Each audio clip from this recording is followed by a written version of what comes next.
ఈ సిచ్యువేషన్ లో హోంవర్క్స్ అనేవి అడుగుతున్నారు పేరెంట్స్. ఓకే, కానీ నాకు అనిపించింది అడుగుతున్నానండి. ఎందుకంటే ఇప్పుడు హోంవర్క్ బదులు వేరే గేమ్స్ లాంటివి వాళ్ళకి కండక్ట్ చేయటము, లేకపోతే సమ్మర్ హాలిడేస్ లో పేరెంట్స్ ఎంత బిజీ అనుకున్నా వాళ్ళ పిల్లలతో గడిపే సమయమే చాలా తక్కువ కదండి.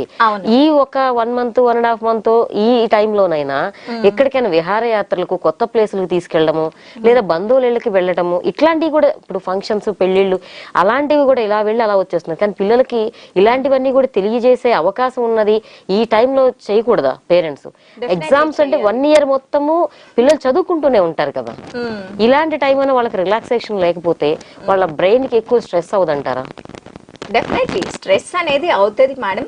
కానీ ఏంటంటే ఇక్కడ ఇప్పుడు 8 hours మనము ఉంటామన్నమాట. 8 hours కంటిన్యూగా టీవీ చూసుకొని ఎండలో ఆడి సిక్ అయ్యేదానికంటే కూడా కాసేపు మనము స్టడీస్ మీద కాన్సన్ట్రేషన్ చేస్తే సో అది మీకు సబ్జెక్ట్ అనేది గెయిన్ అవుతుంది, లాస్ అయ్యేది ఏం లేదన్నమాట.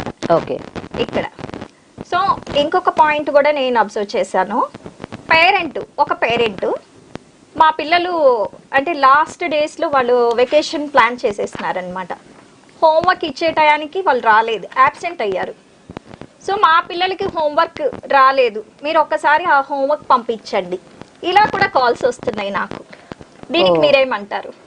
ఓకే, అంటే పేరెంట్స్ పిల్లలతో ఎక్కువగా టైం స్పెండ్ చేయడానికి ఇష్టపడట్లేదు అంటారా? Yes madam. అంటే అప్పుడు వాళ్ళకి తెలియకుండానే వాళ్ళు ఇష్టపడటం లేదు.